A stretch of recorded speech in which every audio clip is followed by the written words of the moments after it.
Di ba sabi mo kay Mot, ituring nyo ako na OG. Yung bangkay mo kakatayin ko. Mas masaya kapag gory. Lo, yun na ba yung ideyang nagmula sa umilaw mong bumbilya? Eh kaya lang naman to nagpapakagory kasi mukha siyang gorilya. Horror core, urur.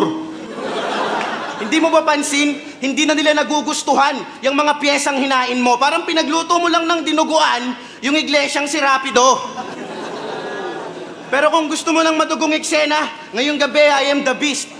Pero hindi to Calvin na buweba, kundi isang animal na tanging matalas ng ngipin ang gamit sa gera. Ako'y sasakmal sa kanyang Adams at dadanak ang dugong isang katerba matapos kung kumagat sa apple. Tulad ng unang kasalanan ni Eva, real shit, wala kang kwenta. Tulad nung laban mo kay Romano, all 3 rounds, wala kang punchline na panggising. Kaya buong gubat inantok. Ikaw yung kamao ng uprising na walang dalang suntok. Tapos gumag-gunbars ka pa, pero lahat naman ng tira mo, support ako gunbars ko, parang basang kilikili ng Arabo. Sobrang nasty ng putok.